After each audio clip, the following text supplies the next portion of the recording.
কুরবানির সাথে আকিকা দেওয়া যাবে কিনা খুব বেশি আলোচনা হচ্ছে এই প্রসঙ্গটা, যে কুরবানির সাথে আকিকা দেওয়া যাবে কি না। এক্ষেত্রে আমরা উত্তরে বলবো যে কুরবানি এবং আকিকা আপনাদের খেয়াল রাখতে হবে যে দুটি ইবাদত। প্রথম কথা হচ্ছে ইবাদত ভিন্ন দুটি ইবাদত, কারণ কুরবানি এটা বছরের একটা নির্ধারিত সময়, জিলহজের 10 তারিখ এবং তারপরে আরও 2 দিন বা 3 দিন, এই সময়গুলোতে আপনি কুরবানি করতে পারবেন। তাহলে এটা হজের মৌসুমে জিলহজ মাসে করতে হয় কুরবানি। কিন্তু আকিকা কিন্তু এরকম নয়। আকিকাটা যে কোনো মাসে হতে পারে। আকিকাটা হচ্ছে নবজাতক সন্তানের ভূমিষ্ঠ হওয়ার পরে শুকরিয়া স্বরূপ আল্লাহর কাছে যে কুরবানিটা করতে হয় সেটাকে আমরা বলি আকিকা। হাদিসে এসেছে আকিকা, তো সেটা হচ্ছে সন্তান কখন ভূমিষ্ঠ হলো সেটার উপর নির্ভর করে। কারো সন্তান রমাজানে হতে পারে, কারো সন্তান জিলহজ মাসে হতে পারে, কারো শাওয়ালে হতে পারে, রজবে হতে পারে। আকিকা হচ্ছে বাচ্চা যেদিন জন্মগ্রহণ করবে সন্তান ভূমিষ্ঠ হওয়ার 7 দিন পর।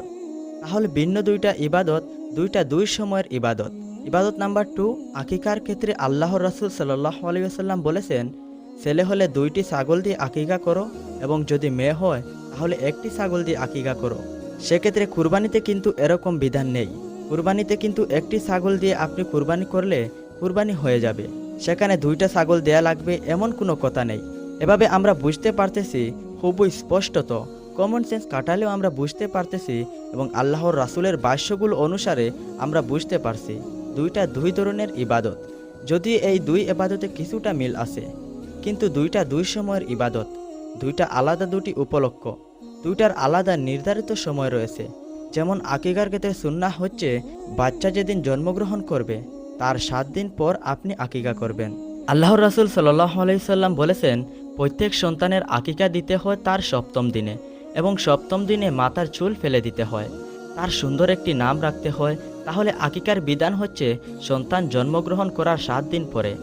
আমরা বুঝতে পারলাম রাসূল সাল্লাল্লাহু আলাইহি সাল্লামের ভাষ্য অনুযায়ী, কথা অনুযায়ী, কওল অনুযায়ী।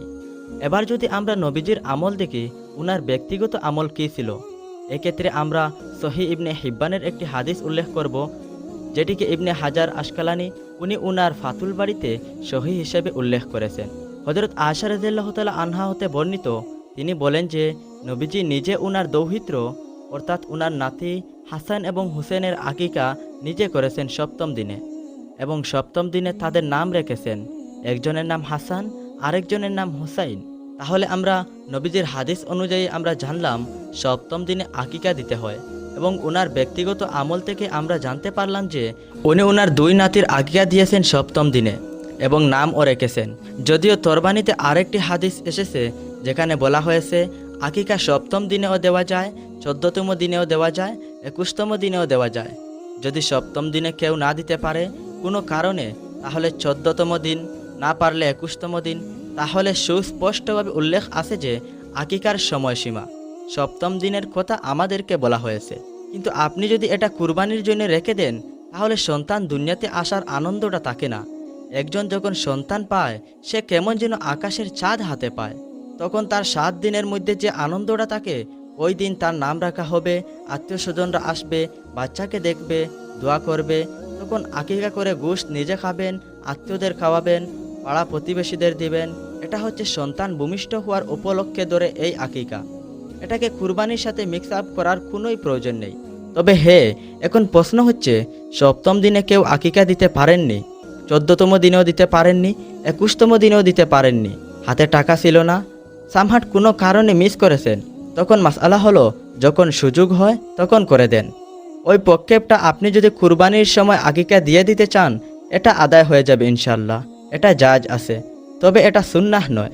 আশা করি বিষয়টা ক্লিয়ার হয়েছে। যদি কোনো কিছু না বুঝেন তবে কোনো আলেমকে অথবা আপনার পাড়ার ইমাম সাহেবকে জিজ্ঞাসা করতে পারেন এবং আমার কমেন্টেও বলতে পারেন।